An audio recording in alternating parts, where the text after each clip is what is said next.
in R. Just please download that if you haven't downloaded it till yet. Meanwhile, I will just share my screen.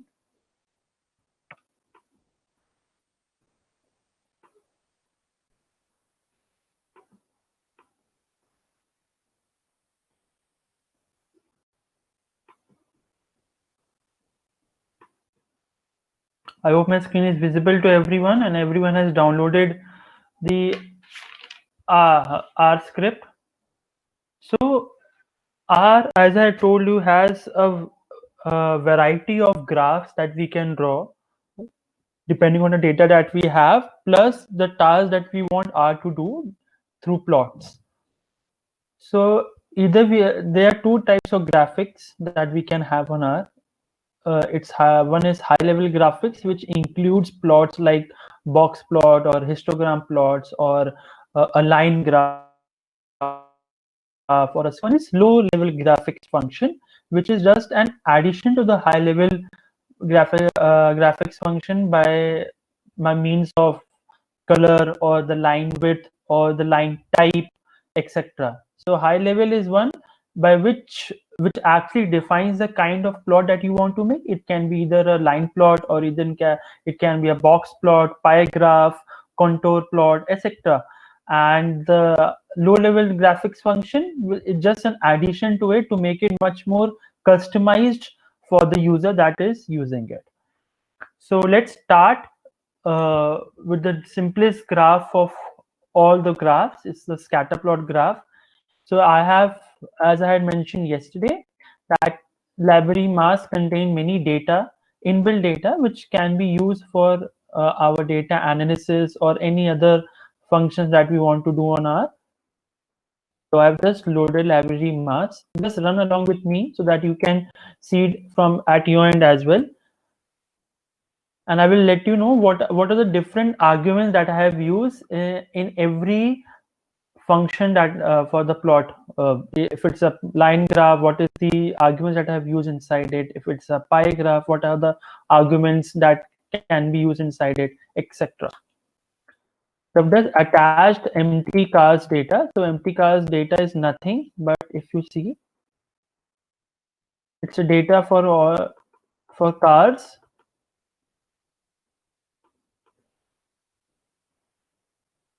And with that varied parameters. So what I'm trying to do is now I have variables like weight and MPG here, and I want to plot a scatter plot graph. A scatter plot graph is nothing but a points that for two variables that can be plotted on a graph. Just points scattered over a graph. How are they? Because it gives a scatter plot graph is usually used to have an idea about the correlation or the, if not correlation, then the relation between two variables that we are analyzing. So it's the simplest graph of all, and it is the first thing that we do on any parameter or any variables that we are using, so that we have an idea about the two variables that we are using, uh, about the relation, etc. So just let me plot the graph here in front of you. 1 second. There's a graph.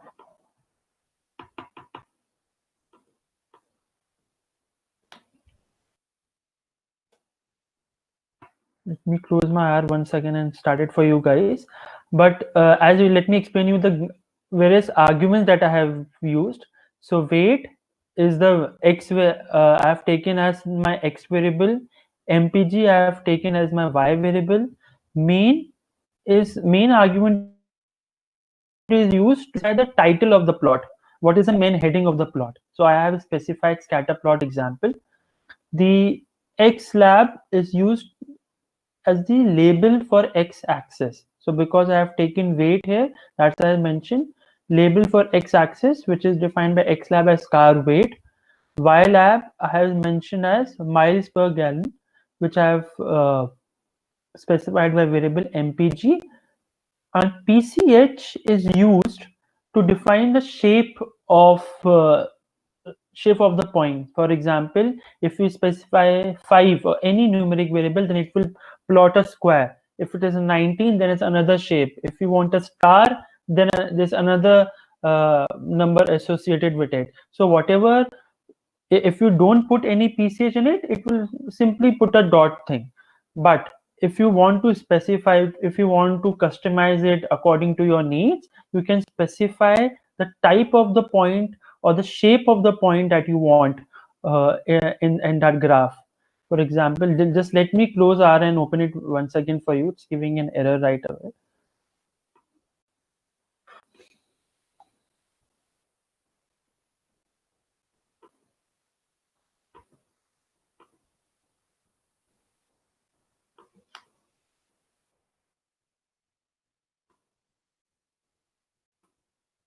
Is it giving for you guys? Is the graph coming for you guys? Yes, sir.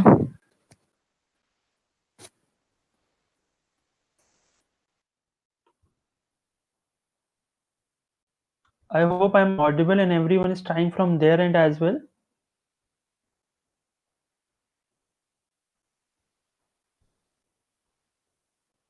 Yes, sir.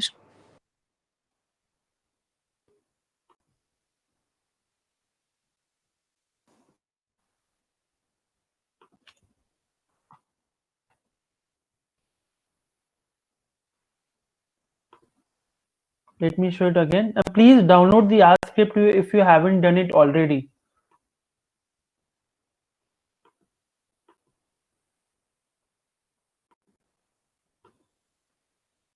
So let us try once again. So I've loaded, I have called library mass. I have loaded data empty cars. Now I'm plotting two variables, weight and mpg, which are numeric in nature. I'm plotting the scatter plot.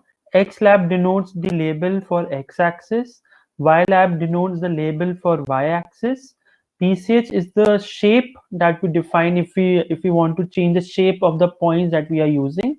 Then main is the title of the graph that we want to give. Just let me plot in front of you. See, it has plotted scatter plot. It has given a heading scatter plot.example. I have specified y-axis should contain the heading y label as miles per gallon, and x-axis should have the label car weight. Then these are the points. So as you can see, the shape is somewhat different. If I just change, if I just remove the shape from here and try it once again in front of you, now the shape will be different. See, this is the default shape, a blank circle without any filling. If I specify PCH is equal to 5, then there's another shape as it is. See, now it has become a rhombus or a diamond shape. If I change it to 1, 1 is the default one. And if I change it to 9, see, it has become a rhombus, plus it has inserted a plus sign in between it. So this is how you can change the shapes as well. It can be customized. If you don't want to do that, you don't need to specify PCH is equal to 9 here itself. Now if you want to add grid lines to the plot, what you can do is grid, that's it, grid lines will be added to the plot itself. So this is how you can plot a simple scatter plot where you specify the x variable that you want to take on x-axis by the first argument. The second argument will be comprising of the variable that you want to take on y-axis. Then the heading, and it is well suggested that you should specify heading to your plot, otherwise it is like something without any name. Then the x labeling, y labeling, and so on. If you want grid lines, then you can plot grid lines as well. So this is the scatter plot of two variables. Now I have defined x as a sequence of numbers from 0 to 10 with a difference of 0.2. I have x as like this. I've taken square root of x and y, and now I'm plotting both. I've not specified anything. If I don't specify anything, let's see what does it do. It will only plot a scatter plot itself, because scatter plot itself. But if I had specified anything with it, which I will tell you later in the code itself, where we have to specify: do you want a plot, do you want a scatter plot, do you want a plot, a line plot, or a line plot with the markers, that you can specify as it is. Again, you can specify the grid as well. So this is how a plot function is used to plot a scatter plot. Now there's a function called windows. If, as you can see, all the graph that is coming in front of you is coming in a window here.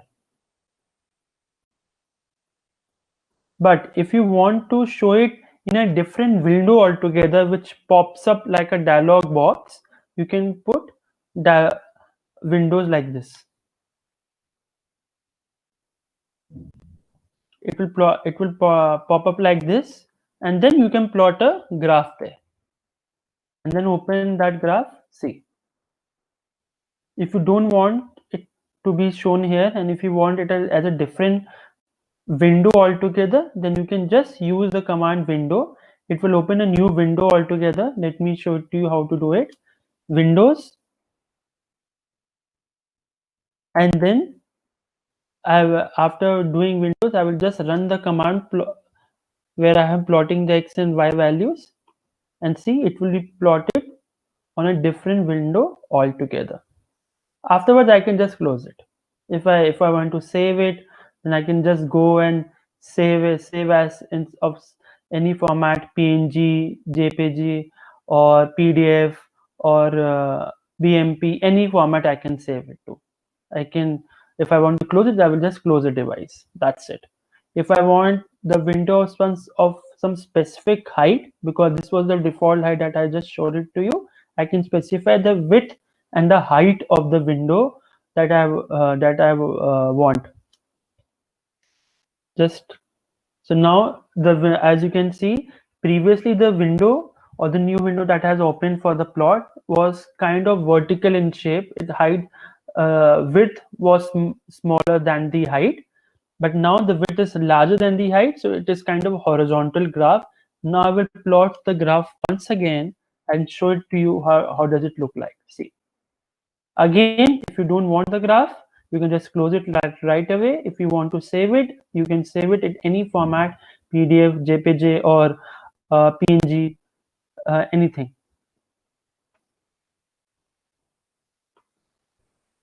Also, you can see the other thing that I've also mentioned here.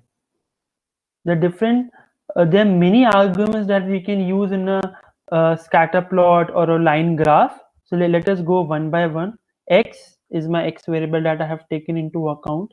Y is my y variable that I want to plot on y-axis. Then type is equal to b means I want both line and dot. These markers, both line, I want a line plot plus markers on it, on each and every point on x and y axis. Then I will specify L. I will specify B. If I want only a line plot, then I will specify B by L. I will just replace B by L.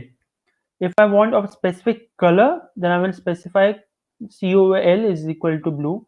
It can be red, it can be green, any color that you want to have it here. Then LWD defines the width of the line that we are taking. It can be one width or two width, or if you want to make a little thicker, then you can just keep increasing the width of the graph. LTY is a type of the graph that you want.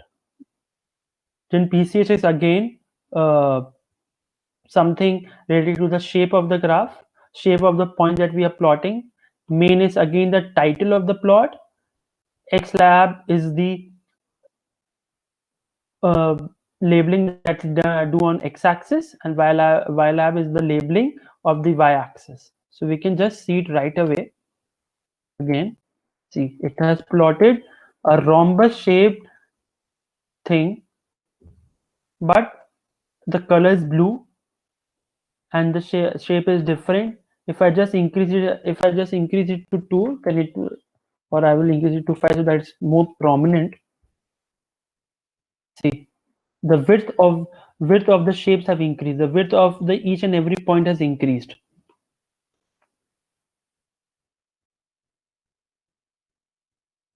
This is how it works. Plus again, if I want to give a grid to it, and if I want to specify the color of the grid as well, then I can specify color is equal to red.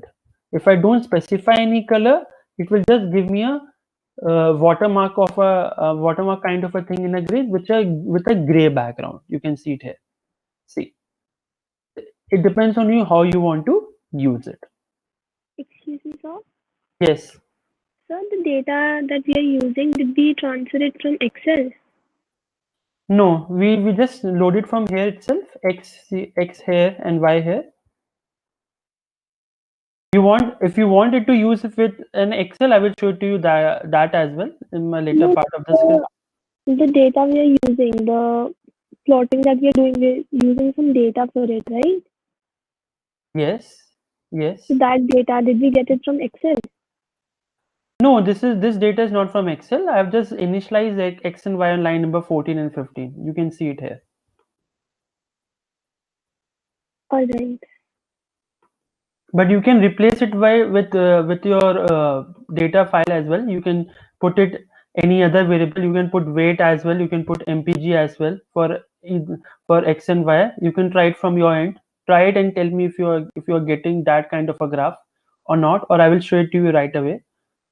So you can do it right away. For simplicity's sake, to explain you guys, I have replaced X by a vector and Y by a vector. But you can always use a column for plotting it. That's not an issue.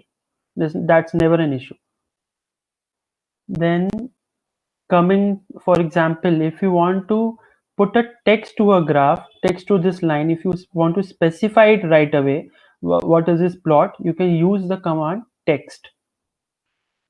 8th, so let me just specify 1.5. So this is the text that I want to specify, and family is the font that I want to use. If I don't specify the font, just let me show it to you without the font itself.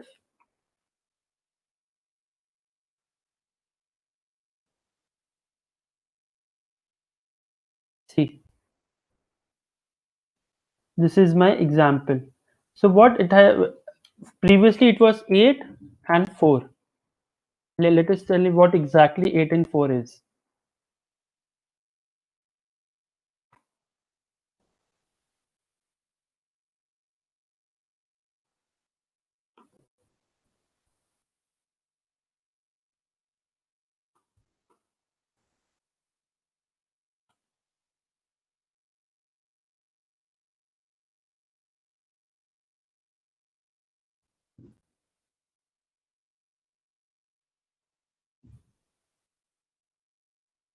See, 8 and 2, 8 is the position where I want in on x-axis, 8, see.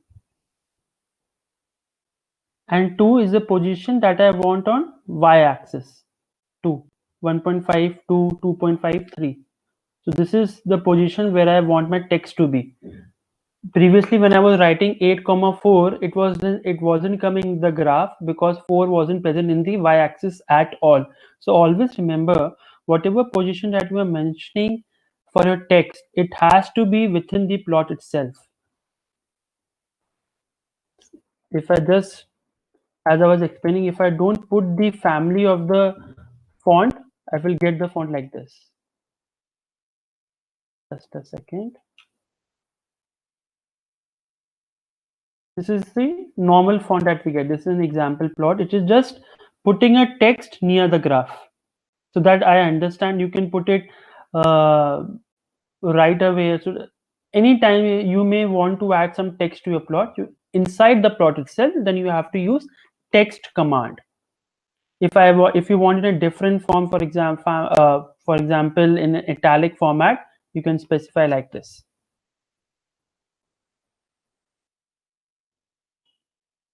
This is my example plot. Now, if I want to change the position of my text, I can do like this. I want it at 6th position and 1 position. So I'll just change 8 to 6. Kindly pay attention so that you can try these things from your end as well. See, this is at 6th and at 1.5. So again, it has come. Always remember, when you want to remove the previous text and add the new text altogether, you have to run the whole graph once again. Because I did not run my graph, it's plotting on the same graph again and again. So that is why, if you want it only one text to be shown, and if you want to change the position of the text, you run the plot once again, run the gridline command, and run the text command. Okay. It is coming at position 6 and at y-axis 1.5, position 1.5. See, x is equal to 6, y is equal to 1.5. This is a text that I have given, and this is the family of the plot that I have, family of the font that I have given. If you don't want the font to be specified, you can just ignore the family. Don't write the family thing. It's an optional thing that we usually write. Now, sometimes it may happen you want to highlight some particular line itself.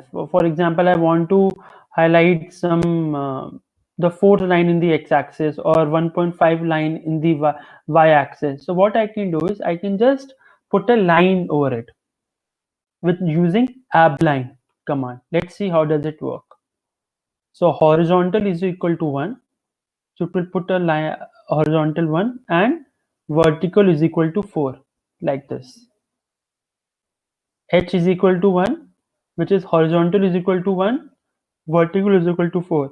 Here, what it will do, it will put two lines of different colors, dark red and green, with different with different types of the line, 1 and 4, and with different widths of the graph as well. Let's see how does it work.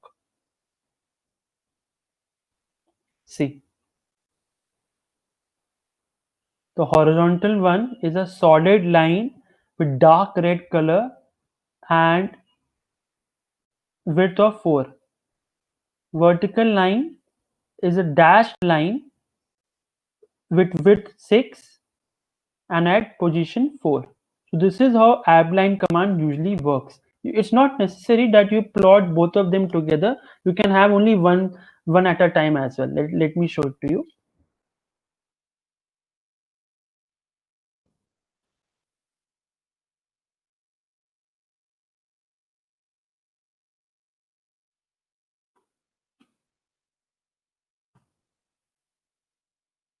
So now I only want a line at position 1 of y-axis, which is horizontal. That's why I specify h is equal to 1. I want it of dark red color. I want it to be a dashed line, and I want it of width 6. Let's see what does it plot. Let's plot it automatically. A dashed line of dark red color of width 6 and color dark red. See, so this is how you can add horizontal and vertical lines to a plot. If you, for example, you have some plot and you want to specify the mean of the data somewhere, so you can just use abline command to specify it. That's it. You can even specify h is equal to mean of x. So automatically, wherever the mean is, it will go and plot it right away. So text, we had discussed text command. Text command is used to specify text within a plot. If you want to specify text outside the plot, then we use mtext. Let's see what does it return. it has given me text here itself. So it's not usually recommended to use mtext. Always use y label and x label and use title main in a plot. Plus, if you want to specify inside a plot, then you can just use the text command. Mtext is just an additional feature. I just wanted to show it to you guys, but is usually not recommended to use. It's rarely used whenever we have a huge graph and you want to specify each and every point, then we usually use mtext. Any doubts up till here in scatter plot or line graphs? Any doubts up till here? No, sir. Just let me show you how if I want to plot a line graph here. That's it.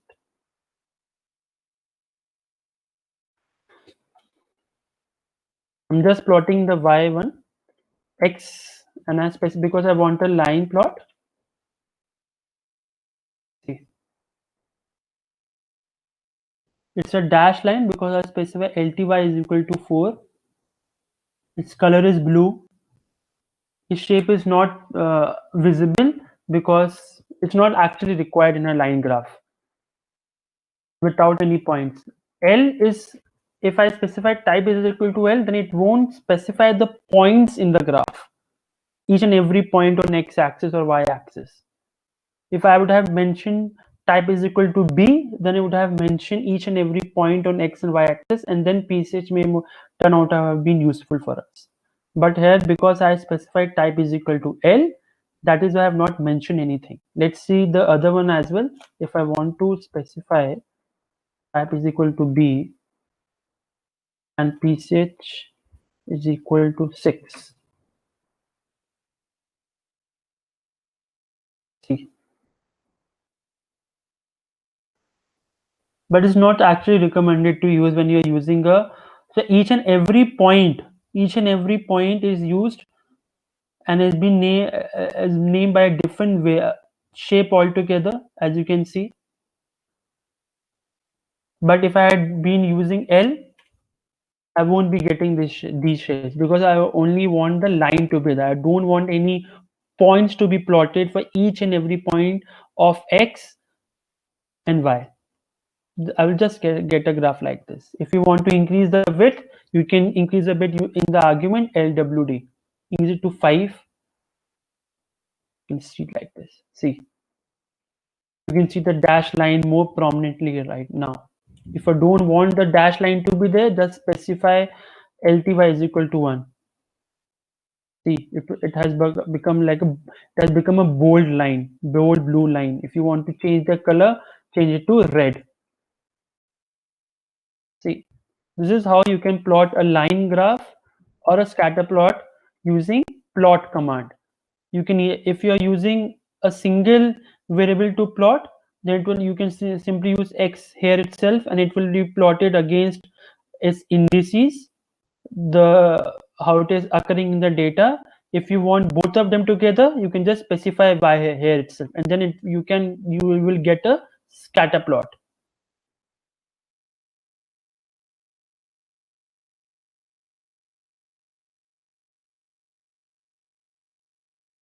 If you want, now if I want a histogram plot, let me define x like this, y like this, a grouping variable like this.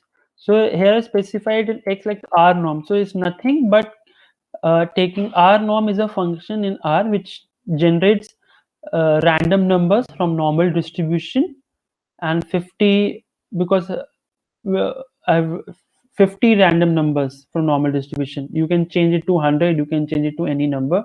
Because I have not specified any mean and standard deviation of the normal distribution, it is giving me random numbers from a standard normal distribution, which mean is equal to 0 and standard deviation is equal to 1. I could have mentioned it here itself. Mean is equal to 0 and SD is equal to 1. It's the same thing altogether. I'm just generating random numbers from random normal distribution just to show you how the histogram plot works. I've generated for y, I've generated for x, Now our binom is used to generate binomial numbers or random numbers from binomial distribution. So 50 is the number of observations that we want. Probability is what is the probability of putting it at 0 and what is the probability of putting at 1. So that we need to specify. You can see the grouping variable like this.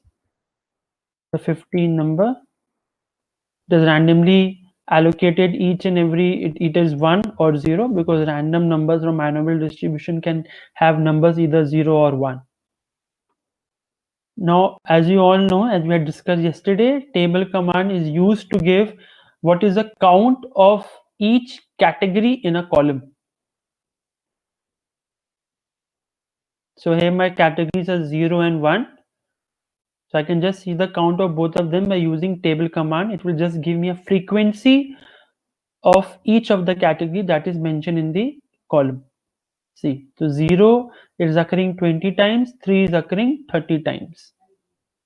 If I just change it to again, now it will actually change because it's quite random. See, now it has become 34 and 16. So random normal distribution. So if you're generating random numbers, you will get different. It's all random at all. It's overall. That is why you are getting different values, different counts of 0 and 1 altogether whenever you are running it. Now, if you want to have a histogram of x, what you can do is use the histogram function hist. Hist is the syntax. X is the variable that you want to have for the histogram. Main is again the title of the plot.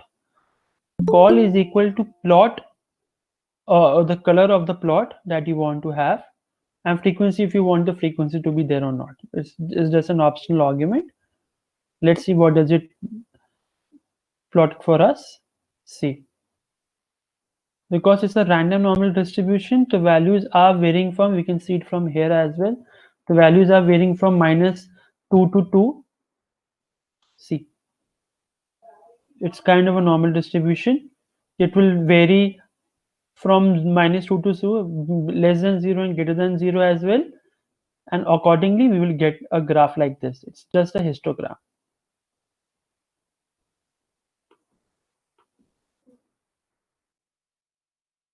If I want to plot a frequency polygon or a density graph of normal distribution over it, so what I can do is I can specify x points as sequence of x variable from minimum of x to maximum of x, and because I have taken my length as 50, that is I mentioned length is equal to 50, it will just create x points from minimum of x to maximum of x 50 times. Y points, I have taken the density of the points that I have taken into consideration. To denorm is just a function that creates a normal density to be plotted. And now what lines command will do, it will just plot a line or a curve of normal distribution over this plot. See, so as you can see, it is actually a normal distribution graph. So whenever you are using a histogram, use the command hist, specify the variable x, whichever variable that you want for histogram for, define the title of the graph, define the color of the graph if you want, and then if you want a plot to be created, to be overwritten over it as well, then you can, what you can do, you can use x points where you mention minimum of x and maximum of x as a sequence of that, so that these are printed over here. You can then use the denorm function to get the density of the normal distribution of these using these points itself. And then what lines command will do, lines command you can use it to anywhere else as well. Whenever you have a plot and you want to put one more plot over that, the same current plot, then you can use the lines command. It will just plot one plot over the other, the new plot that you want to have. See, Sir, could you please explain line 47 again? RBI norm which one? 47. Yeah. Okay. So R binom is used to create binomial, 50 binomial for example, here I specified I want 50 random numbers from binomial distribution. So what is the binomial distribution? If you toss a coin, so either gets a head or a tail. So it's you can consider head as 0 or tails as 1. Heads as 0 and tails as 1. So if you want to have that thing as a random number occurring to you, you want that data to have, then you can use a binomial distribution. So whenever you are plotting, when you have two variables, two categories in a data, that is 0 and 1, and both have uh, kind of a heads probability, then you can use binomial distribution. If you don't want, because if you toss a coin, then and it's unbiased in nature, because probability of heads to occur, it's again 0.5. Probability of tails to occur is also 50%. Then you can use R binom function, where you can specify the probability, you can specify the number of times the data you want it to be. For example, let me show it to you here again. Group is equal to, I want 50 numbers from binomial distribution. I want probability to be 0.5, which I mentioned as 50% for 0 and 50% for 1. So binomial distribution always gives me value 0 and 1 only. It won't give only one, more than 1 or less than 0. It can be the 0 or it can be the 1. It's like tossing a coin. Whenever you have two values in a variable, uh, then it's usually from a binomial distribution. You can always check that, but if you want to have that data with you, you can use a binomial distribution. So if you just change it to 100, let me show it to you right away.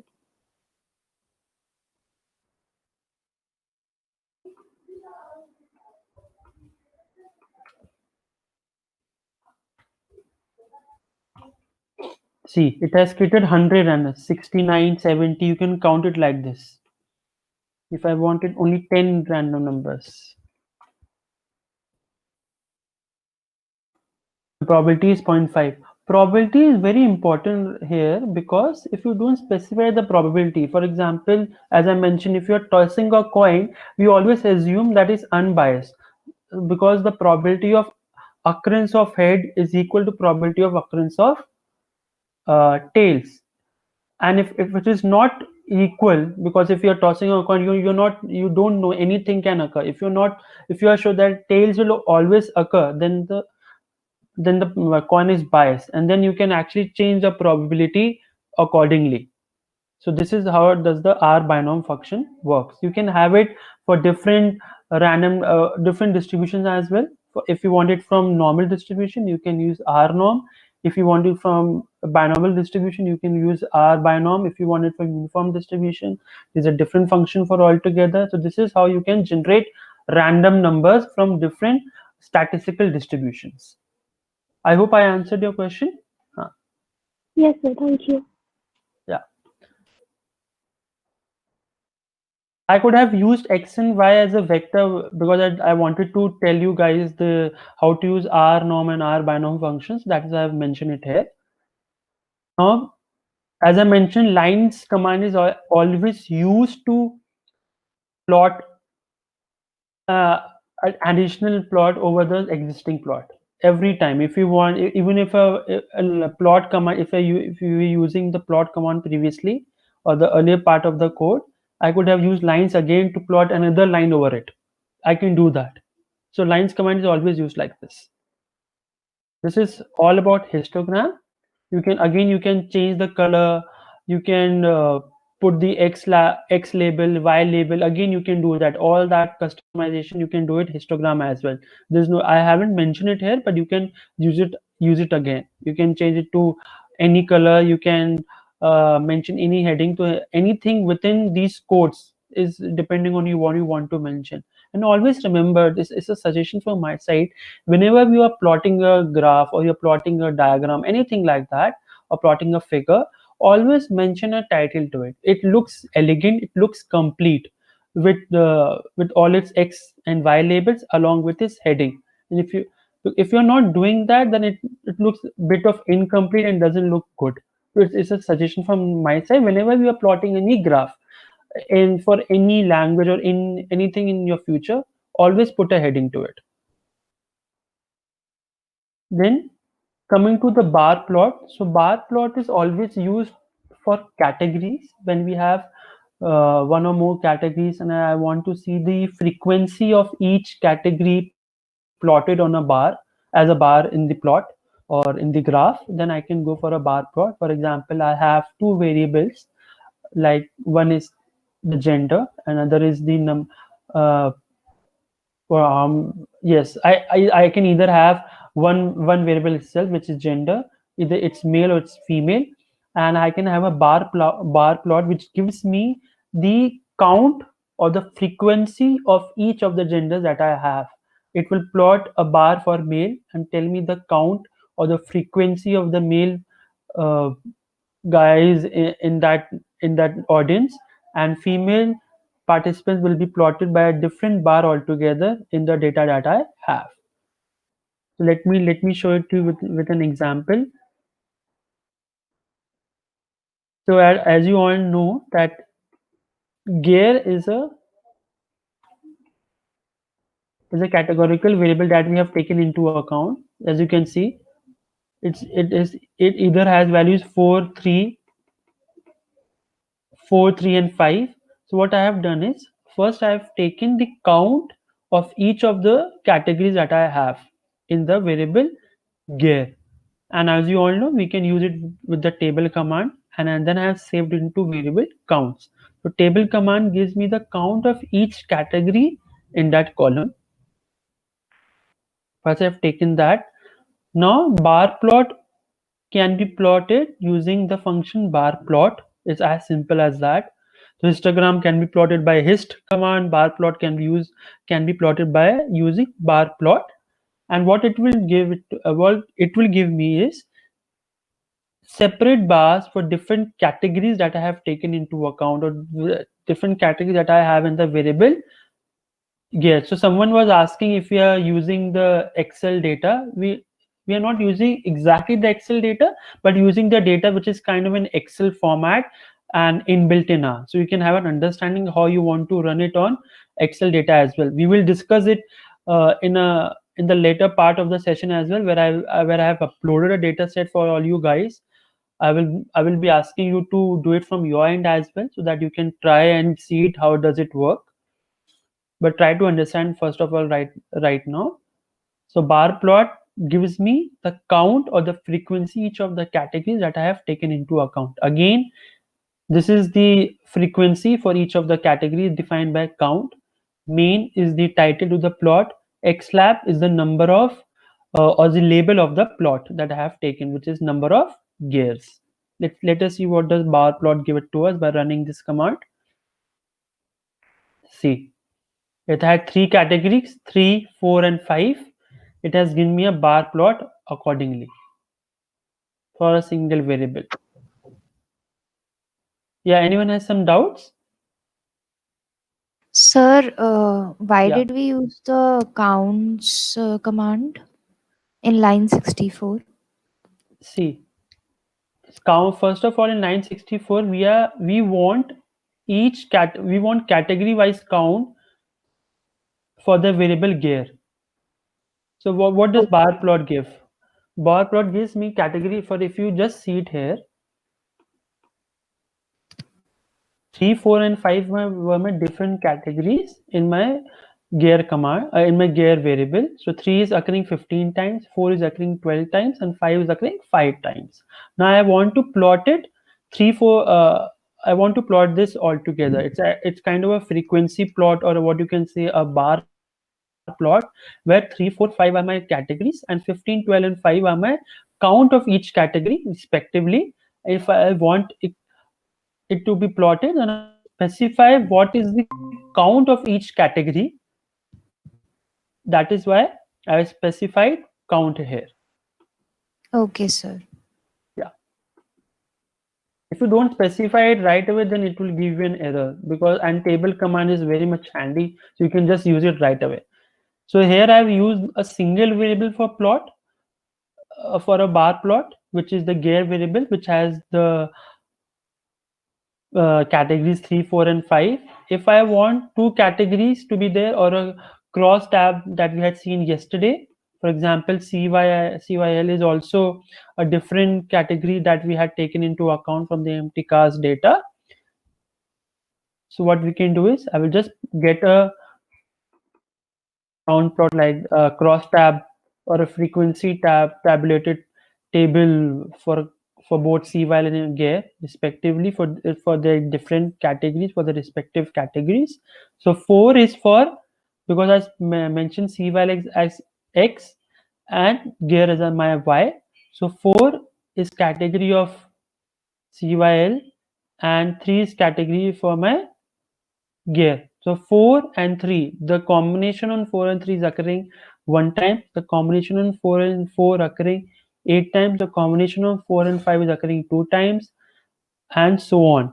Now I want it to be as a stack graph, stack bar plot graph to be created for each of the categories or each of the intersections that we have seen it here. So what we can do, again, we can use the bar plot here itself, but the only difference that we have to change, or I would say some change that we have to do, is we have to specify the colors of different stacks. Whereas because there I have 3 categories, that is why I mentioned green, dark blue, and red, and my length, and I have specified the length or the legend as row names is equal to count. Let's see what does it give it to us. See, so 8, 6, 4 were my categories of CYL variable, as you can see, and accordingly it has given me a graph for all together. Let us understand what is exactly giving to us.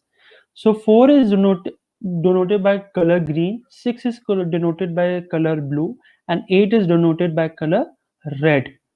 So what exactly is doing, if you try to analyze this graph altogether, so under category 3 of gears, 8 is occurring around 1 time, I guess. That is why it's colored green, is of width, of very less width. Then coming to category 6, then it's coming around, I would say, around 2 times or 4 times. I don't exactly, I cannot make it from here, but you can understand it's of 2 width. And then the other category 8 is of larger number, so you can see it from here as well. I want it for fourth is here. 3, 4, 5, how many times it's occurring? 3 is occurring 1 time, 5 is occurring 2 times, 4 is occurring 8 times. See how is it giving in different graphs altogether. Let's do it once again. First, take the category 4th of CYL. What does the category 4th color have? Green color. Let's go to category 3 of gears. So 1 is plotted for here, as you can see, 4 and 3, 1. Then 4 and 4 is of 8, so you can see of 8 units. That is why the green color is of much of larger width. And then 5, 4 and 5 count is of 2, which you can see it by here, by green color here. So this is how you can analyze it for different categories for CYL. Now let's go to category 8. Category 8 is of color red. What is the frequency here? It is a frequency of 12 here, so you can see it here. What is the frequency of 4? There's no frequency at all. That is why you cannot see any color at all. What is the frequency of 8 and 5? It's of 2. You can see red here. This is how you can understand a stacked graph as well, by using a bar plot of 2 variables altogether. One more thing you must have seen. Legend is something which is new to us. New to us. We had not seen it previously in the earlier version, the earlier part of the code. So legend is all as the name suggests. So legend is always used when you have multiple colors in your plot and you want to specify the name, or you want to assign some name to each of the colors that have been used. If I don't use the legend command altogether, then you will be lost in understanding what does each color denote. For example, if I just remove the legend command altogether,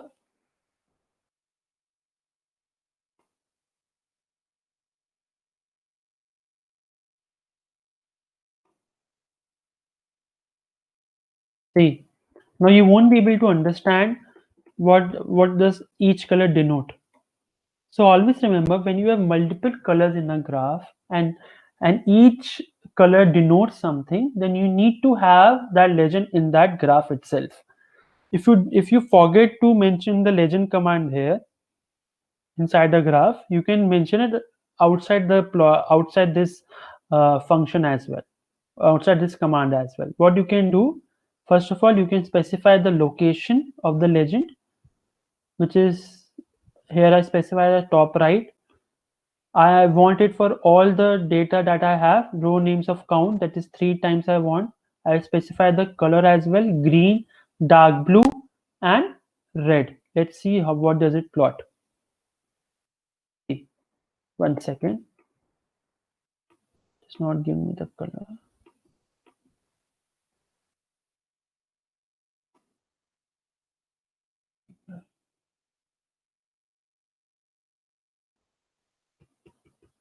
Just a second. It's not giving any color here.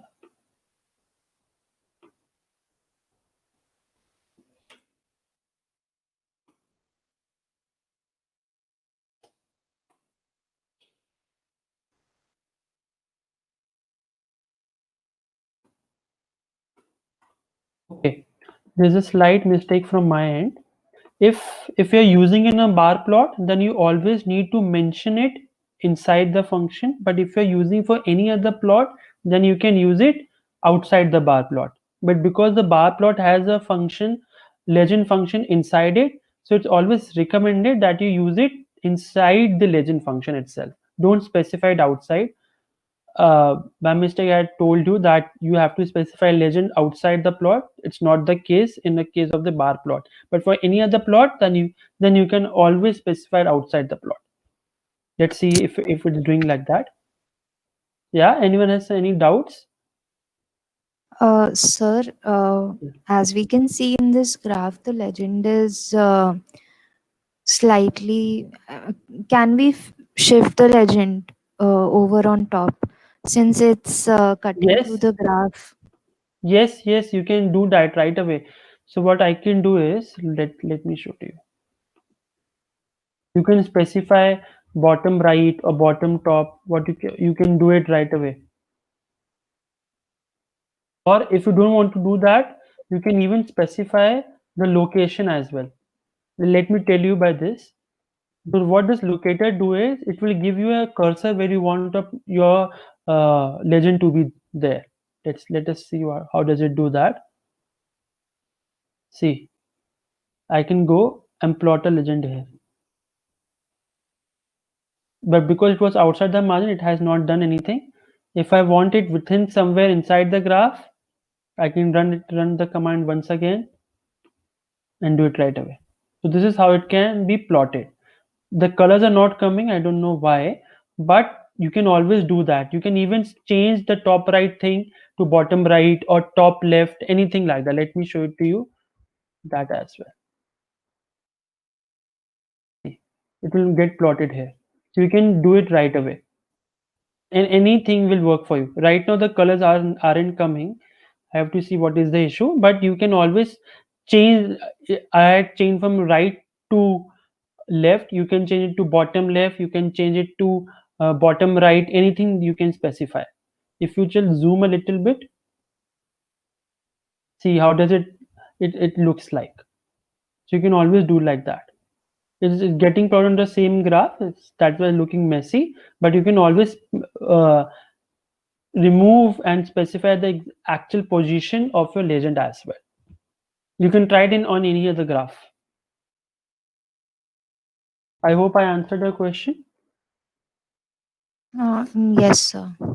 Yeah, thank you. Then talking about the pie chart. So always remember that whenever we have a categorical variable and we have some count associated with that, we can either go for a bar plot or we can go for a pie chart. So pie chart, if I just recapitulate or just make you revise the concept of a pie. So pie chart is a circular thing where we are assigning each part to a different category, and it is denoted by a different color altogether, and sum of all the parts equal to the whole thing altogether, or the 100% is bifurcated into different percentages of the pie graph. And as you can, let us try with some other data as well. The ARIS data is also there in R, which we can use. So we can see ARIS data. It has categories. Let's see what are the different categories mentioned for that.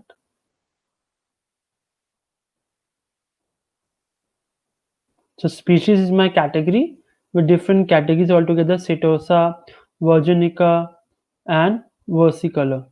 And these are different numeric columns, sepal.length. So ARIS data is the data of flowers. So these Setosa, Virginica, and vernicolor are different species of flowers. And sepal.length, what is the length of the sepal, what is the width of the sepal, what is the petal length, what is the petal width, the different variables that are associated with that flower. It is kind of a dummy data which we usually use for simple analysis to understand different functions in R or across different languages as well. So let us see what is the count. Again, because I want the count of different categories to be plotted on my pie graph, so I can just use my table, or I can by using the table command. Let's see,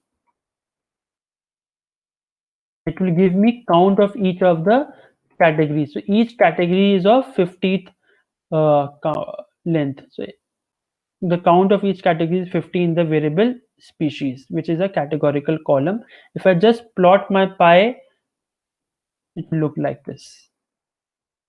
Versicolor, Virginica, and this is the default color. I haven't specified any color at all, so it doesn't look any somewhat nice. So what I can do is, first of all, I will specify the names of all the categories that I have taken, which is Setosa, Virginica, and Versicolor, and plus I will also specify the color that I want for each category. I want red for versicolor, 30, then Setosa I want green, then Virginica I want it for blue, then I can just mention it here. So what I can do is pie comprising of my table or the counts of each category that I want using the command table, then later I want to assign to each of the uh, sections of the pie graph, or each pie of the pie graph. Then what is the color that you want to assign if you want to change it. If you don't want to change it, then the default color remains like this. I have changed each category to a different color altogether: red, green, blue. You can swap it, you can change it to other colors as well. And then I specified a main title to it as well. Let's see what does it return. See, pie chart of species with sample sizes: versicolor, Setosa, Virginica. So this is how you can see a pie graph. You can zoom it and see it right away here as well. So this is how a pie chart actually looks like. And you can plot it for any category. So here I have taken a categorical column for your benefit, because in the exercise as well, I will be discussing it, where you will be plotting the similar kind of a thing on a pie chart. So whenever you have a categorical column with you and you want to see the count of that particular categorical column related to different categories that it holds, then you can go for a bar plot, where you will get a bar for each of the categories. you can go for a pie chart and you can get a pie graph for each of the categories in a form of a pie. Otherwise, if you want it to have for bar plot for two categories together, then you can go for a stack bar plot where you will have different stacks assigned to in relation or with respect to a different one categorical column itself, as we had seen earlier. This is how you will plot bar graph, line graph, or bar plot. Then moving on to the box plot. So what exactly is a box plot? So box plot is usually used to detect outliers in a data, first of all. So whenever you have outliers in a data, for example, by outliers I mean, for example, the range of age of some individuals in a data ranges from 20 to 30, but by mistake you have some uh, age as 45 or 100, which you think should not be there in the data, but the data it's quite huge for you to see it manually through the Excel itself. What you can do, you can always go for a box plot. What box plot will do, all the outliers, all the points that are outside the range, with usual range, it will just plot it above its whiskers. So a box plot, I will just plot it right in front of you and will tell you what does each of the points usually denote, and then you can have an understanding over it. So here I have taken x is equal to 1:20. I've used a different function altogether called sample. I've taken 100 sample from 1:20 data, and I've taken replacement is equal to true.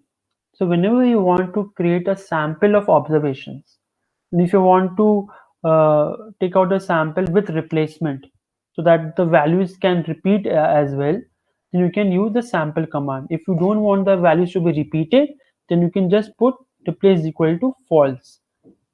So sample command is always used to create samples, random samples from the data that you have. Here I have data from 1 to 20, 1, 2, 3, 4 till 20, and I want to create 100 random observations from that data. So I can simply use a sample command and then come back and as we can see, first my X was like this, and I've used SA.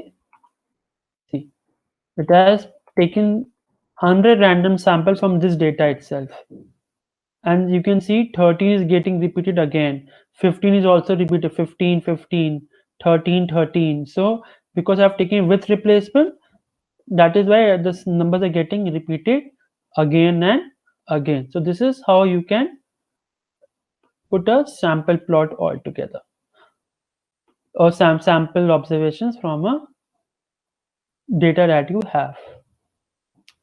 So let's break for 5 minutes and return, and then we'll resume the next part of the class, which where I will be covering the remaining graphs and then discussing the assignment or the live project for you guys to try, and then I'll be explaining you guys as well.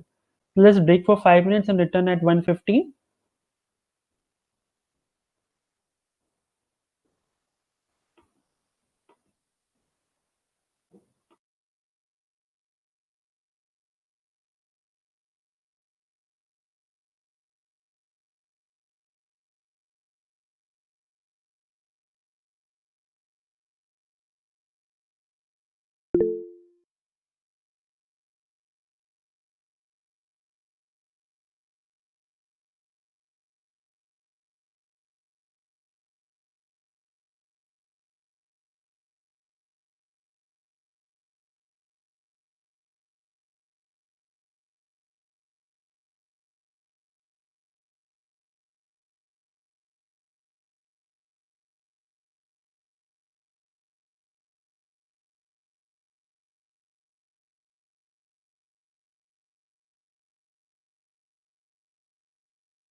I am audible to everyone. So, and hope everyone is back. By mistake, I was speaking on mute. So I have X from numbers from 1 to 20, and then I take a random sample from these numbers, and I've taken 100 numbers from that. I've taken with replacement sample, so I can just specify it with SA, and then I have specified a grouping variable as well, again by either 0 and 1, just for simplicity. And I want to have a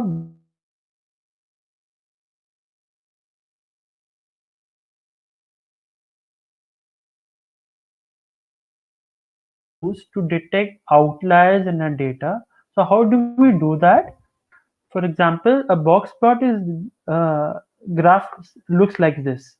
So there's a box like this, which the left margin denotes the Q1 point or the 25th percentile point, or the point where 25% of the data lies below it. Then Q3 denotes the point or the 75 percentile, which denotes the point where 75% of the data lies below it. Then a line passes through the box, which is the median for the data, or median of the data that we have taken for the box plot. Then there's a these are called whiskers of the box plot, these extended lines, and these these boundary lines are called minimum and maximum whiskers. Minimum whisker is nothing but Q1 minus 1.5 interquartile range. So interquartile range is difference between 75th percentile and 25th percentile. I will tell you how to calculate that as well right away. I think I missed it yesterday. So whatever lies, so Q3 is my 75th percentile, and Q1 is my 25th percentile, and the difference between them is known as interquartile range. So Q1 minus 1.5 into IQR gives me the minimum or the lower limit. Then Q3 plus 1.5 into IQR gives me the maximum limit. So what will happen is any points lying below the lower limit or any point lying above the upper limit are known as outliers. So in a box plot, if someone asks you what exactly is a box plot, or you can say a box plot is it's a kind of a plot with box and a whisker. Whisker are denoted by this, and a box, the first margin denotes the Q1 or the 25th percentile. The second margin of the box denotes the Q3 or the 75th percentile. The middle margin denotes the median of the data that we have taken into account. The upper uh, whisker is denoted by Q1 minus 1.5 into IQR, which is the lower limit. Then the maximum limit is denoted by Q3 plus 1.5 IQR. So any points lying less than Q1 minus 1.5 IQR or the lower limit are known as outliers, or any points lying above this are also known as outliers. So we can see for outliers plotted for any points below this, any points above this are known as outliers. So we can see how does our data give outliers depending on the data that we have. Let us see. And before that, let me tell you how to get the first quartile or the second quartile as it is. So I have a SA is my data that I have created. We can see it right away. If I want to get quartile for some variable, I can just specify 0.25 and 0.75 just to see 25th and 75th percentile quartile or percentile. See, so 25th is 5th and 75th is 16th. So 5th is the point where 25th of my data lies below it, and 75th percentile is my data with 75% of the data lies below it. If I don't specify any points or the percentile that I want, I can simply use the contal command. 0, 25, 50, 75, 100. 0 percentile, 25 percentile 5, 50% data lies at 11, 0.75% lies at 16, and 100% data lies at 20, because 20 is the highest point that we have. Now if we plot a box plot by simply using box plot command, I will get the plot like this. Simple as that.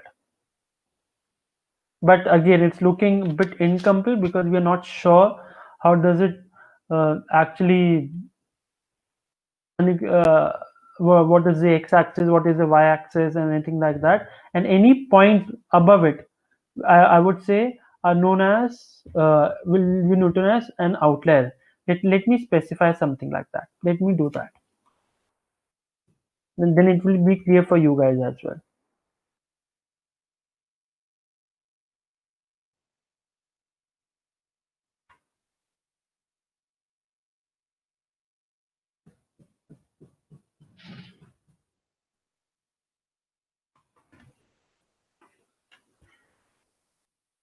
See, I had data like this: 1, 2, 3, 4, 5, 6, and 25. So 25 seems to be like an outlier for me, because if you just think logically, all the data, you think my data was ranging between 1 to 10 itself, but 25 is something which is quite an absurd point, which is far above 10. So it may be an outlier, but if you want to see it on a graph, you can just see by a box plot. See, so 25 has been plotted here. It is an outlier point, and always an outlier point should be removed from the data before any analysis that you have, because otherwise it will give you some erroneous results that you if you are calculating some. So for example, it can even plot down as well. For example, I give it minus 18 and see what does it give it like that. See, it is giving outliers both at 25 and minus 18 as well, because this is far above my data than that I have. Far above that. Far below and far above. That is why it is getting pointed as an outlier. If I want to change the color of the box plot, if I want to change the border of the box plot, if I want to change the width of the box plot, I can use many functions, many arguments within its function. Color I specified as blue, I specified border as red, I specified line width as 2. So let's see how does it work. See, it has plotted a box plot with a boundary red and color inside it as blue, and the width of the line as a bit thick, which is of 2 width. Also, you can see there's a middle line to it. This middle line always denotes the median of the data that you have taken into account. So our median of data was 11. So you can see it's almost near 10, which is exactly 11. If I want to change the border to yellow, I can change it by like this. And the color inside the box as green, so I can do like this. This is how you can actually customize it according to your needs. I've just changed the border to pink and color to green. So this is how you can do it right away. And also you can specify, I specified the title of the plot. You can even see how does it look like. This is how you can plot it for a box plot. Now, if I have two variables, this box plot is for a single variable, and if I want to see category wise box plots for I want to see what are the points which may be an outlier for as compared to a category that I have. Then I can specify the grouping variable that I want, or the categorical variable against I want the box plot for. For example, I had plot I had data in essay like this. I have created a grouping variable of 50 points, and I want to see what is the box plot for in each category that I have in the group. So I specified the numeric variable, then this sign, approximation sign, and the grouping variable. Whenever you have a categorical or a grouping variable, then I have specified the names of the two groups, group 1, group 2. You can specify it accordingly. There I have even specified the border of the each groups. So this is how you can customize it, and then we can see how does it run. See, so there were two different groups. Let's see what the either it was 0, either it was 1. See, and accordingly it has given me a box plot for both of them.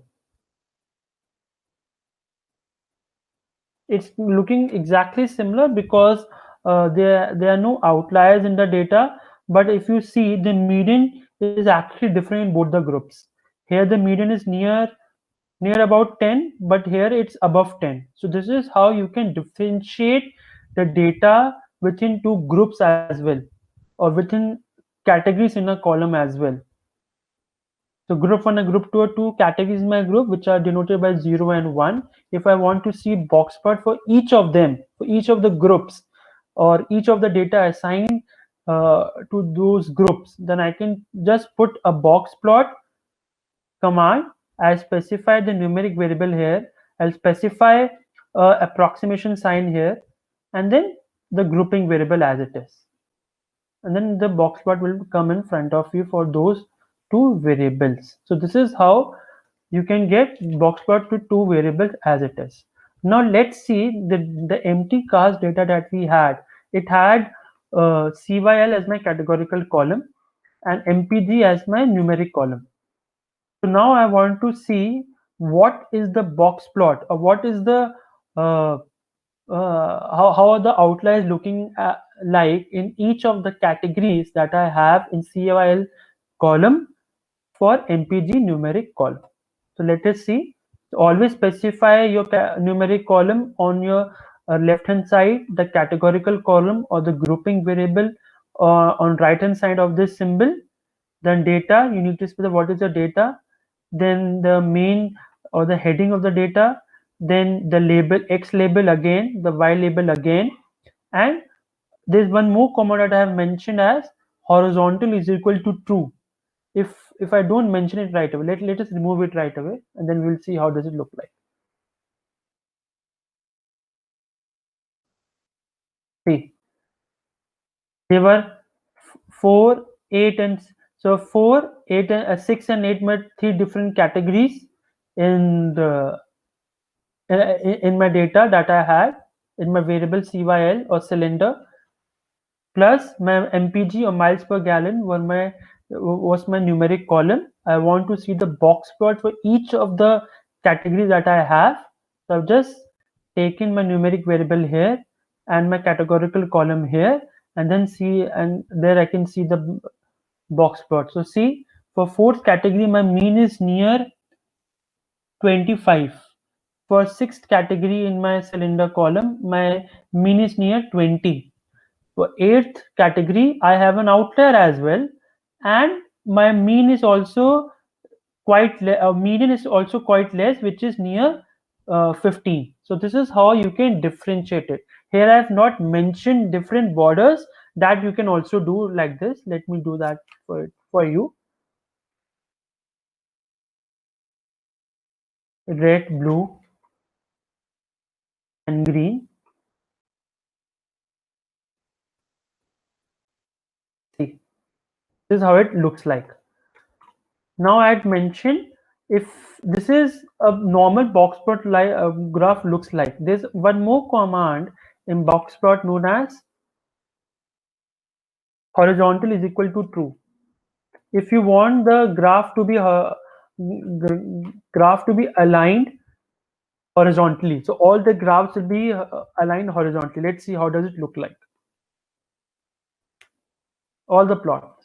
See, so you can also see in the eighth category, you can see this is this, there's an outlier as well.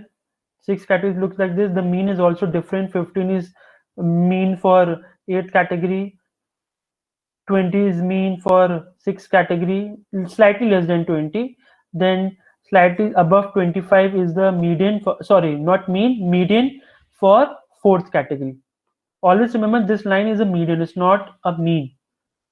These are my first quartile and second, first quartile and third quartile. This is my lower limit, which is denoted by Q1 minus 1.5 into IQR. This is my upper limit, which is 1.5 plus Q3 plus 1.5 into IQR. So this is how you are going to get a box plot for. Any doubts in box plot till now? Why do we use it and how to understand it? Any doubts up till here?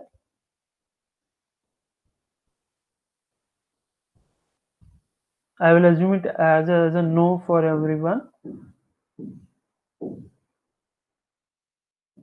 So whenever you have a data, always go for a box plot or plot so that you understand if there are in outliers in the data. If there are outliers, then you should actually there's specific methods to treat them. Either you can remove it or you can replace it by a mean or median or any other number, or you can simply remove it. Depends on you how you want to treat them. So this is all about box plot, which are usually used to see the outliers or the points which are quite absurd or quite away from a usual set of points that you have in the data. It's used to detect that. Now we had seen scatter plot, we have seen line plot, we have seen bar plot, we have seen box plot. Now we are going for a curve. A curve is usually used when you have a mathematical function and you want to create a curvature or a curve kind of a thing. A line like that will always give a straight line or give or a zigzag line, but the curve is kind of smooth. A sine graph or a cos graph in trigonometry is smooth, or any other function of x is smooth. That is why we go for a curve command. Let's see how does it work. I have specified range of x as 9 is to 15, which is 9, 10, 11, 12, 13 and 13, 14 and 15. Now I want the curvature or the curve for this function, which is 2 plus 5x plus 5x square. This is a quadratic function and I want it of blue color and of width 2. Let's see what does it plot. See, it has plotted a quadratic function like this.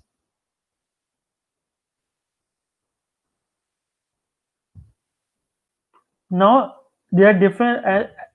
If now I'm running commands from line number 130, 133, keep noting there will be a slight difference in each of the graphs that I plot. Keep noting it.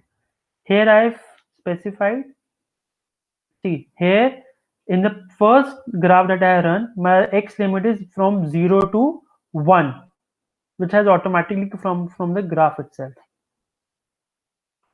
If I change it to 2.8, then the graph will be, my x-axis will be truncated till 0.8. Let's see how does it look like. See, 0.8.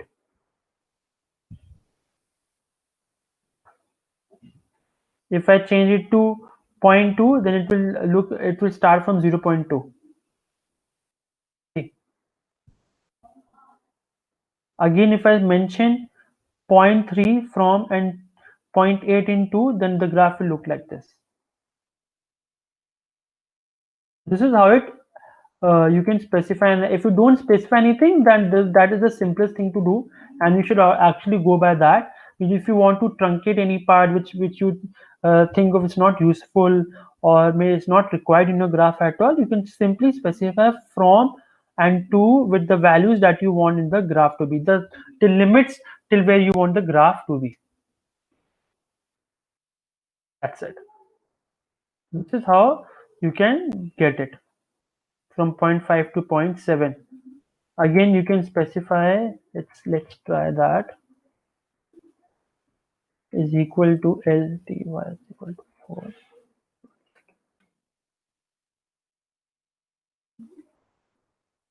See, you can change the shape or the type of the graph as well. I have made it a dashed kind of a graph. Has anyone got any doubts?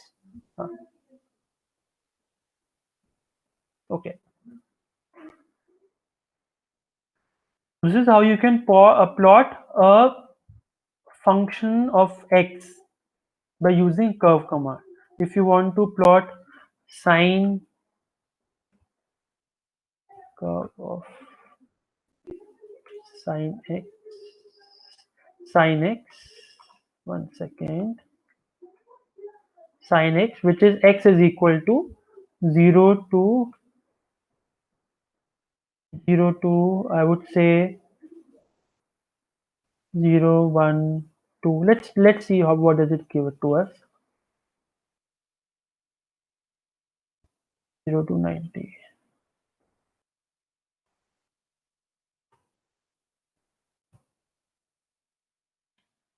See, it's kind of turning, but let me do it for 180. You won't be able to see it like this. It will plot it for any other function that you give it for it. It's not visible here because sine I've not mentioned x like that, but for any function of x you can give it like it. For any function that you want to create, you can give it like this. Then if you want to plot multiple graphs, for example, let's see, if you don't want for a sine graph, I can go for a normal distribution graph where I specified the range of x from -3 to 5. Let's see what is it return.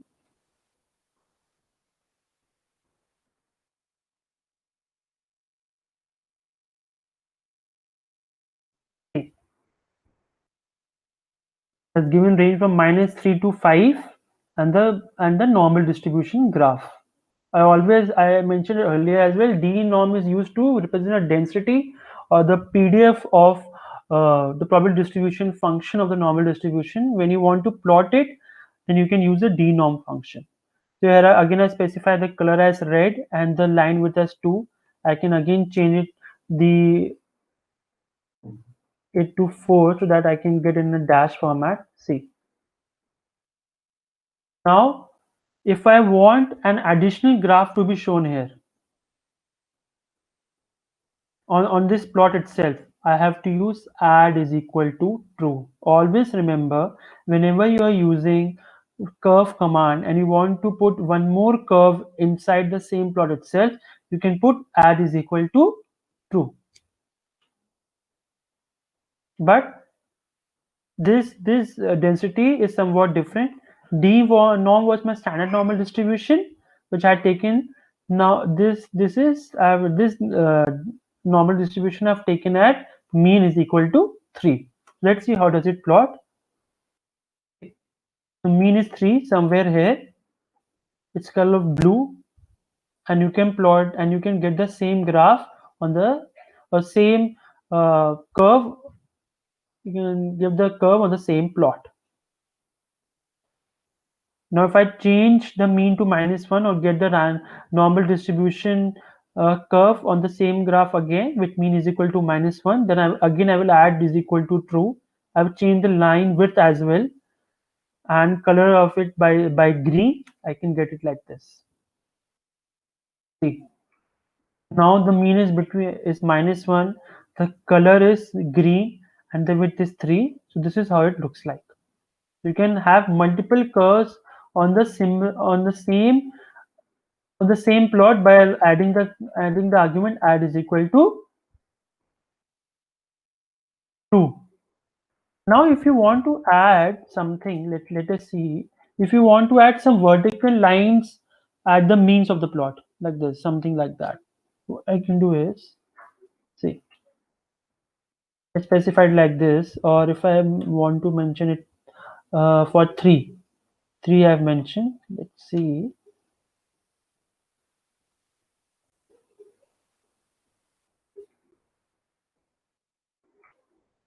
One second, 1 second.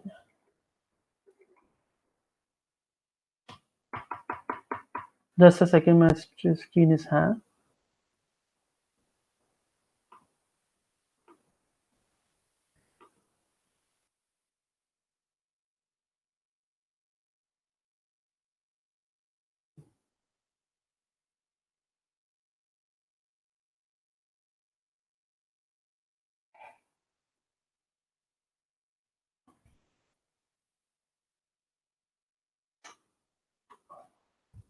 It has plotted a vertical line at this mean itself, which was the first.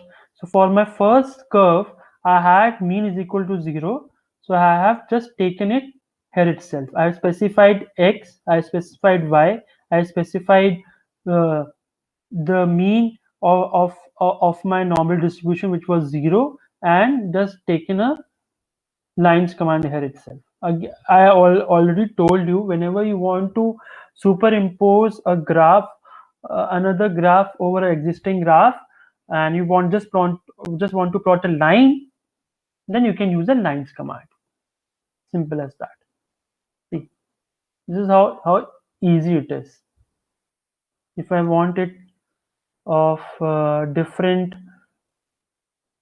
width, then I will specify as of fifth.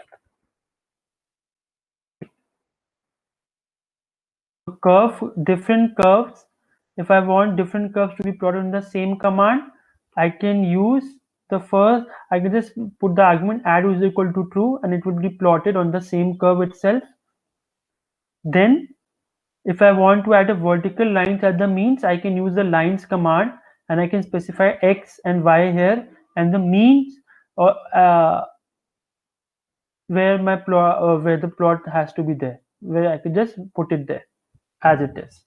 So this is how I can use the lines command in a existing curve as it is. Any doubts up till here?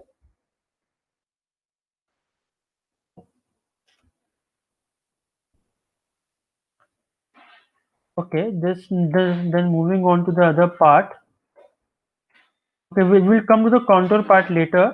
Let's go to the creating multiple graphs on a same plot itself. So here, right now, we will all see one graph at a time. But sometimes what you need to do is you want to create different graphs together. So what you can use is you can specify the plotting region as it is. What is the plotting region that you want? For example, let me open it for you.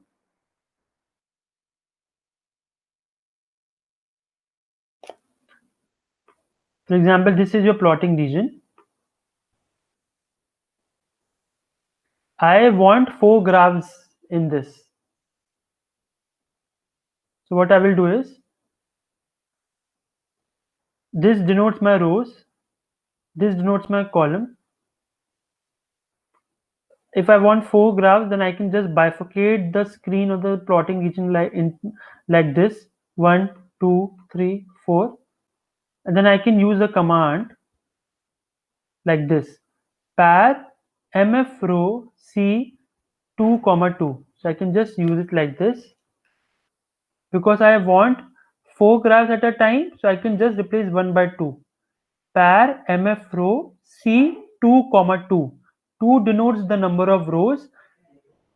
So the first argument denotes the number of rows. The second argument denotes the number of columns. So you can always imagine a plotting region distributed in a form of rows and columns.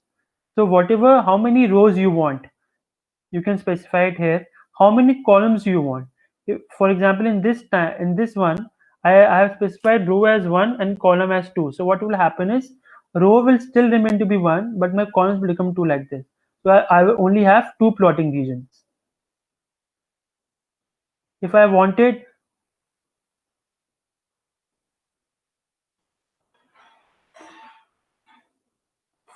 four plotting regions, then I would have specified 2, 2. 2 rows, 2 columns. First of all, 2 rows will be created like this by creating a partition here, and then by 2 columns like this.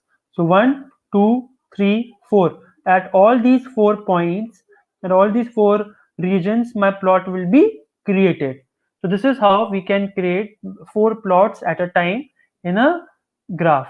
You can change it as many plots as you want. For example,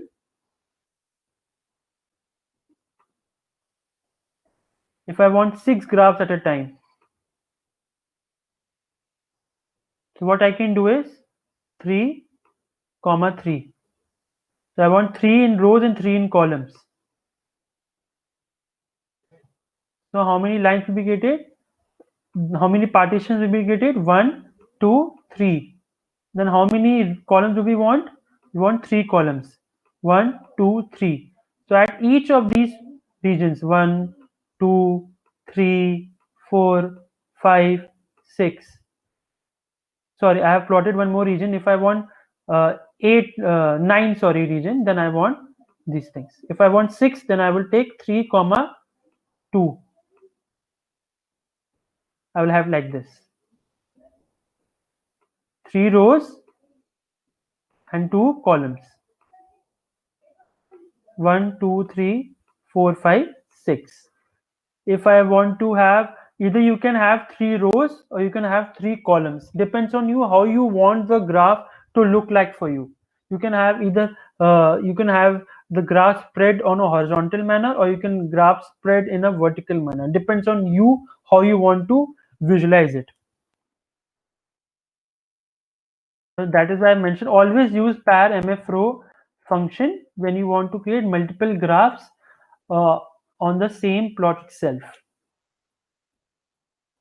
See, this is using I have created two regions. It won't show it right away, but 1 row and 2 columns. It has plotted right away for me. 2 plots. Now I specified 2, 2, which means I want 4 plots now. In each of the regions that I have created. So first plot is just a plot of my MPG column, which is a numeric column. Then second plot is my bar plot. The third plot is a box plot. Then the then fourth plot is again a plot, but just a line plot. Let me see how does it look like. I have created a 4 by 4 region for me. See.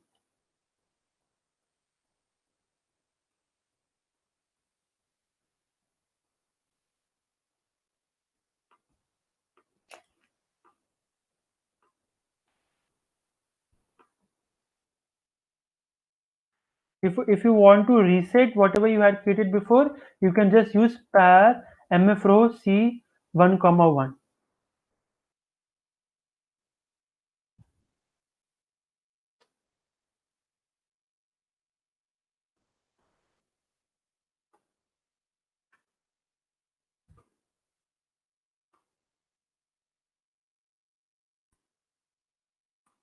Just a second.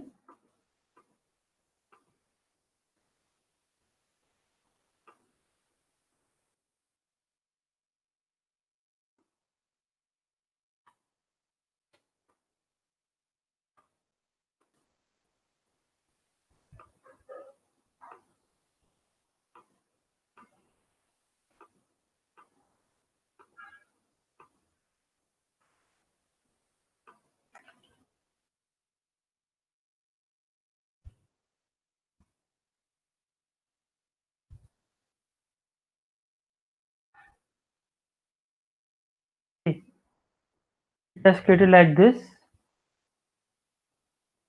First plot like this. The second plot I want it like this.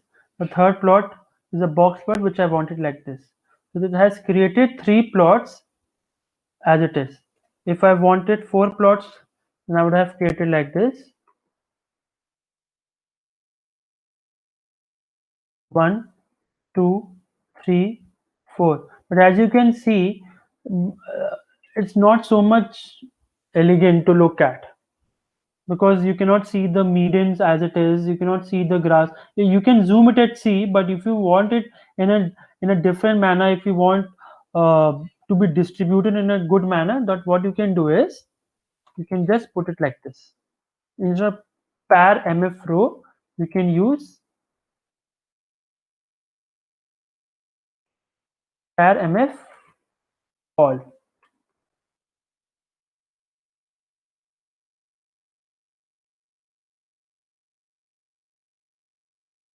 And plot the commands again. 1 second.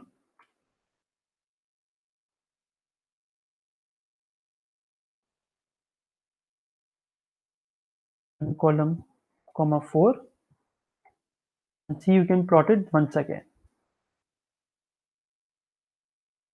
So again, the same thing has come for MF row, because here specified 1 here and specified how many columns I want. So you should remember that whatever, even if I use MF col, MF row, the first argument denotes the number of rows, the second column denotes the number of columns.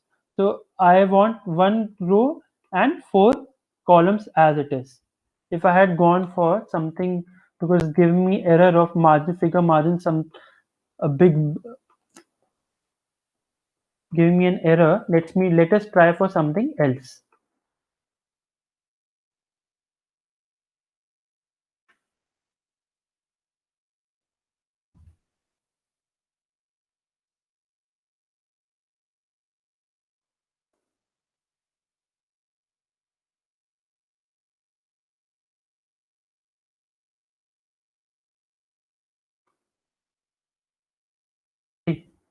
It's giving, you can either use MF row or you can either use MF column. Depends on you how you want to use it. So whenever I've specified here as well, to create an NM grid of figures, use par functions, and you can either use MF col and MF row settings. N row denotes the number of rows, N col denotes the number of columns. It adds MF column add figures by column, MF row add figures by row. So whatever number of rows and number of columns we specify, that many figures will be, or that many plotting regions will be there, and you can plot your graphs accordingly for different in different regions altogether. So this is how you can run it. If you want, I can either put a title also. For example, if you want a overall title to the two plots, you can put like this: plots of x and y is equal to this. If I just want to reduce it because it has just gone out of margin, I can just reduce cx dot mn is equal to 0.8. 1 second. Let me run it one.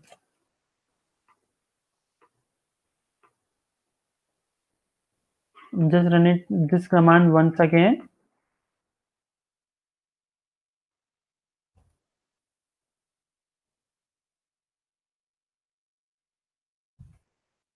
Put it right here. If you want to reduce it further, you can reduce it further to 0.1 as well. Depends where, this is the position where you want to give it. So I have given it 0.8, it's still outside the margin. You can reduce it as well. How you want to give. If you don't want to give it, it depends on you. And outer is equal to true, because this is, you want it at the the outer region of all the plots that you have. If you had 4 plots, then you would have put the 4 plots all together right away. If you had something else, uh, if you had 6 plots, and if you want a overall title to all the plots, then you can put outer is equal to, so that it just gives the heading on top of all the plots that you have in that region. So this is how you can do that. And again, if you want to reset it, you can use mf row c1 comma 1. So this is how we can create multiple graphs on by using the function par mf row, and specify the number of rows and number of columns that we want to have. The thing that just now we just missed it here was the contour graph.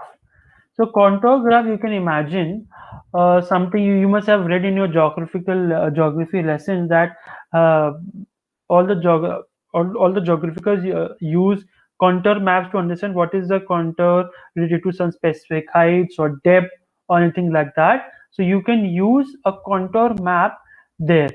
For example, let me have uh, different contours denotes, for example, a high contour denotes a higher value of contour denotes a elevation, and a low value of contour denotes a depth, or something below sea level, something like that. So by contours they try to understand the geographical or the demography of that area, what it looks like, because you cannot have pictures. You cannot explain the geography of a location only by pictures. You need to understand the terrain and the high elevation, the depth of the region as well. There you can use the contour maps.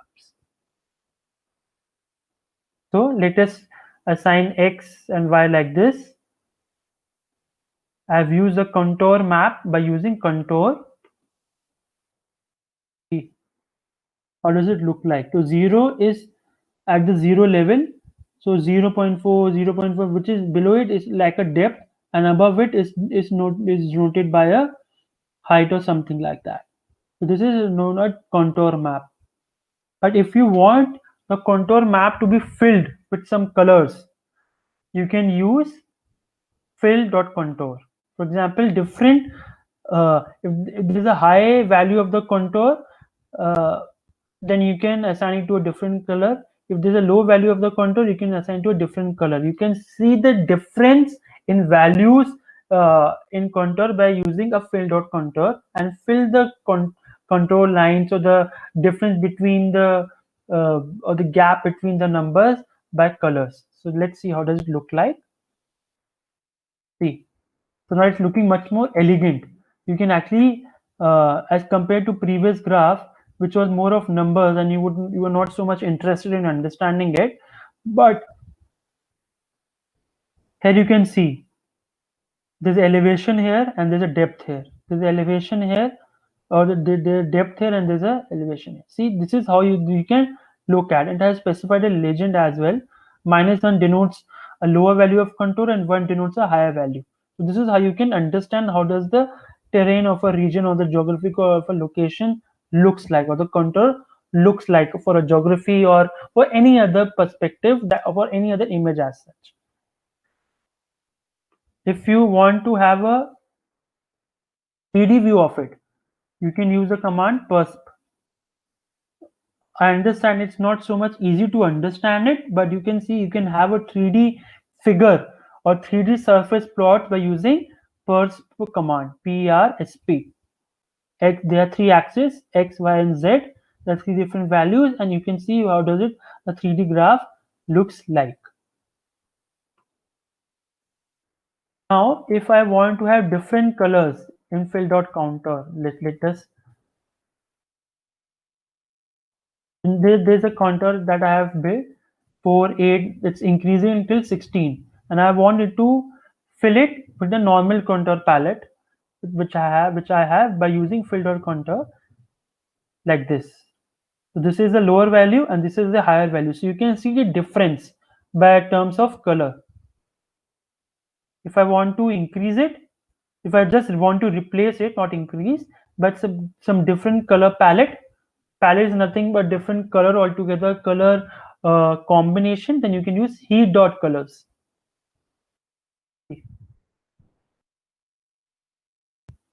They just reversed it. If I want some specific color to be there in that contour map, I can use color dot palette. Red and white, red, white, and blue should only be used. I can just specify like that.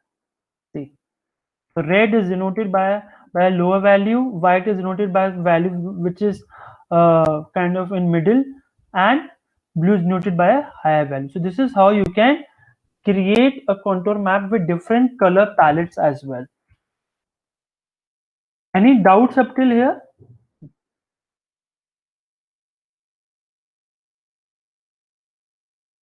Now, if you want to save the graphs, For example, you have to save these graphs. What you can do both the things. You can use these commands, or which I'm going to tell you right away, or you can just export, click on export, save as image, and just save it somewhere in your directory where you want to save it. If you want to save it on desktop, you can use it like this, anywhere you want to keep.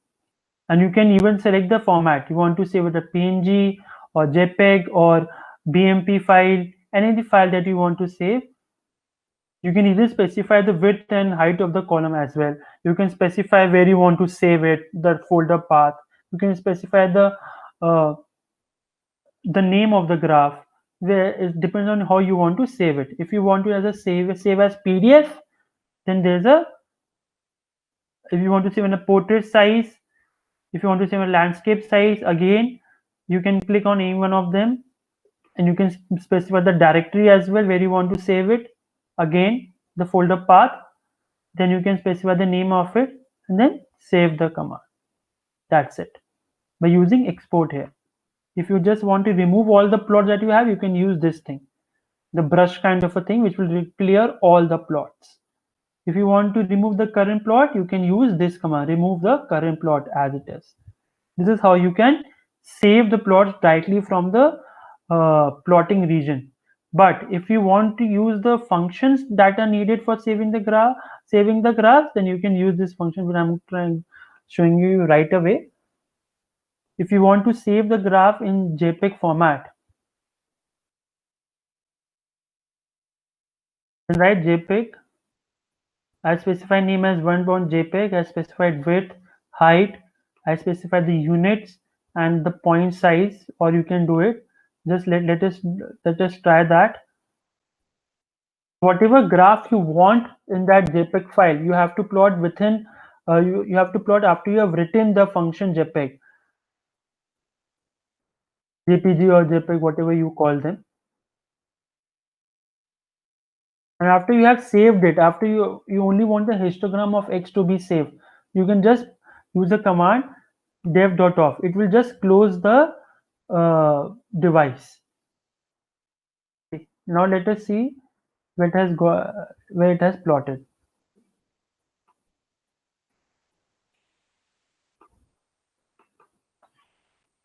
It has saved it on desktop in this format. See, simple as that. You can use any one of the commands that you want. You can either save it from here or you can save it like this. So whatever command that you want, or whatever plot that you want to be saved, if you don't want to use this command, then this inbuilt command, this click command, you have to specify this command.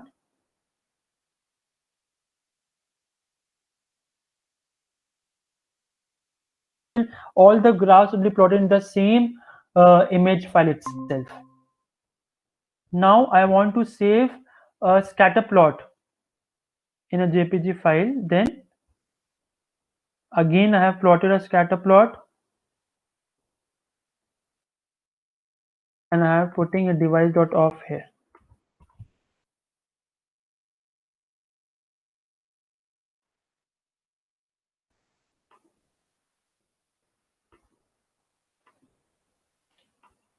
So here I can see where is my PNG file going.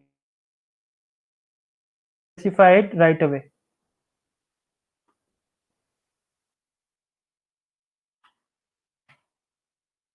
It will be saved in this folder itself. I'm not trying to show it to you right away, but it will be saved in this folder.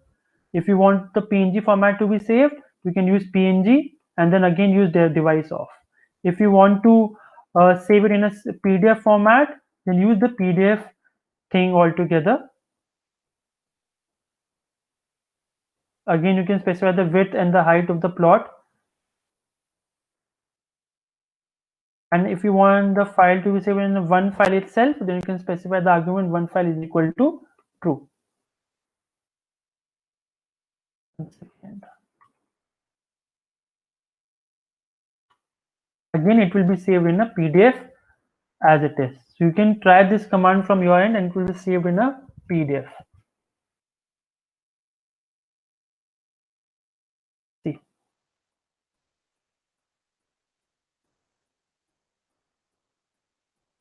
1 second. You can just, my Adobe is giving an error, but you can see it right away. So it's saved in a PDF format. This is how you will save an R in a PDF format, or you can save the PDF format right away from here as well. This is how you will save a image in a PDF format using the PDF command. Plot the thing that you want inside it, and then put the device.off. If you don't mention device.off, then that everything that you plot below it, then it will be just be plotted in that same file itself with the PDF or JPEG or PNG file as it is.